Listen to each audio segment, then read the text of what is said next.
In this video, we're going to talk about what is the difference between property preservation and REO services. The difference is in their focus, scope of work, and timing in the foreclosure process. At the end of this video, you'll understand these differences, and then you'll be able to decide if one of these services is right for you adding to your business, or maybe even both. So with that, let's first start off with learning the foreclosure process, defining a few key terms, pre-foreclosure, foreclosure auction, REO properties. And what I'll essentially do is we'll start with assuming a homeowner has a house and a mortgage with a bank, and they might have some financial troubles. They start skipping a few monthly payments. The bank then sends letters of default notices after 30, 60, 90 days, etc. And depending on lender and state, the timing can vary.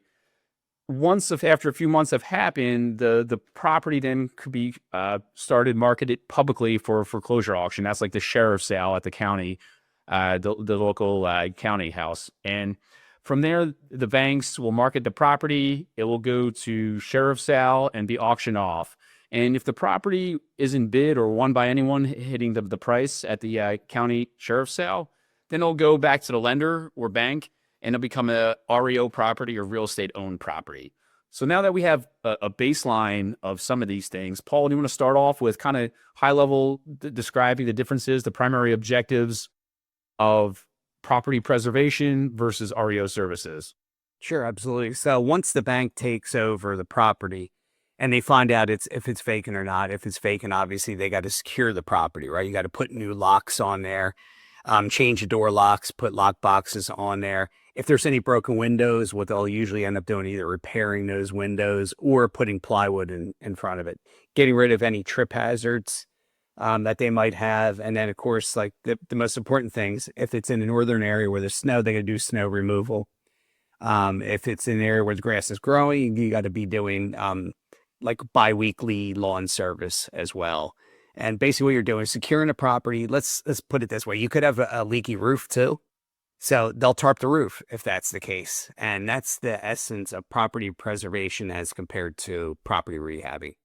Yeah. So in essence, it's the property preservation is the front end, right? The bank just got the house back. Let's secure it and then kind of do the maintenance stuff that we need to do so that we don't have any code violations, things like that. Whereas the REO services, if it needs a new roof, the property, the bank sometimes puts on a new roof and they could get higher market values, sell the property quickly, things like that. So those are some examples there. What are some, you talked about some key tasks in there, Paul, what are some things on the REO side that banks would do to increase the value in a property? So the biggest things they're going to be able to do to increase the value is a little bit of curb appeal, right? So it might need pressure washing, cleaned up on the outside. Might be a lot of limbs down in the yard from it being vacant for a while, cleaning up all that kind of stuff. Addressing landscaping would be the most inexpensive thing they could do as well. On the interior, if the carpet's torn, if it's got chirp hazards, they'll rip that out and sometimes replace that carpet.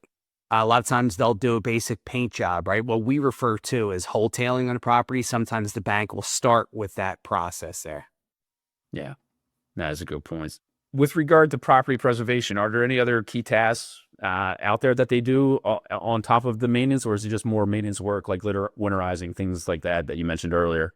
There really is just a lot of maintenance, and they also do have to take pictures, right? So one of the companies that you can use is called Task Easy.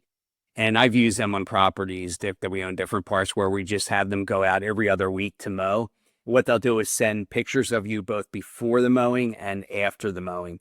So same with any repair done on a property. Let's say the gutters are coming off on a house and they resecure the gutters and downspouts. They'll take pictures before, then they'll take pictures after. Basically what in essence they're doing is giving the bank or homeowner proof that they made that repair so they can actually get paid on it. But those are the big things that they could do. Look, if you got big potholes or trip hazards, and whether it's a driveway or whatever, they'll try to fix those. They could patch that type of stuff.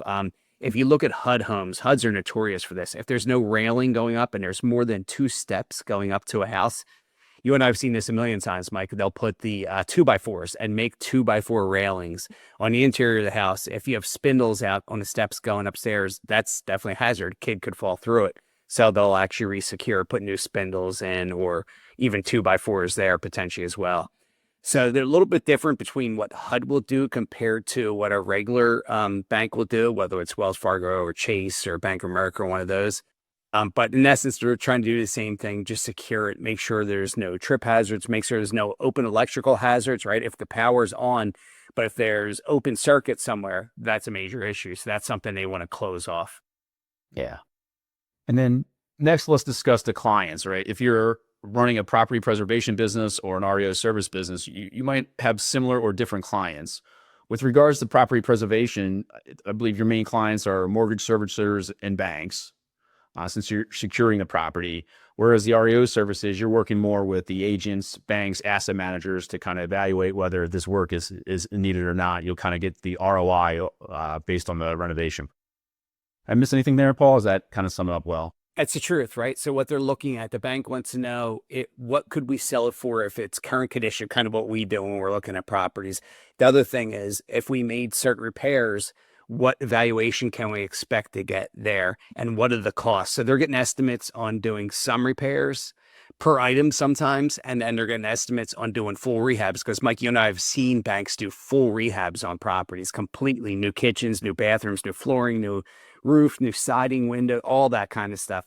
It's definitely neighborhood dependent on if they're going to do that or not. But, low income area, they're not going to do as much. They're going to secure it as much as they can because there's a risk too, right? In lower income areas, there tends to be higher crime. So if you rehab a property, odds are pretty good that's a vacant property. Somebody might try to or break in there. So that's something that they don't want to deal with. So they'll look at it neighborhood dependent. And then what type of repairs are needed and can we do them cost efficiently? And that's why they'll get multiple quotes. And like some of these places that these property preservation managers will utilize is homeguardsupply.com for materials. They can get all kinds of things there. You can get new HVACs. You can get new door locks, windows. Same with MFS Supply. You can even do new kitchen cabinetry as well with some of these companies there. Task Easy is a little different one. That's one that banks will use to either secure the property, mow the yard, shovel the snow, do all those kind of things. There's a few different resources that they utilize. Yeah. So to finalize here, the end goal of property preservation is to prevent property deterioration and secure the property. And REO services is to sell a property for maximum value. What renovation products do I need to maximize that value? If you got a lot of value out of this video, we have another video for you on how to become an REO contractor with banks. So that's kind of like now that you understand the two types of business, next is how do you actually get those relationships with banks in the next video. If you got some value out of this, please smash the like button. And if you haven't already done so, please subscribe as well.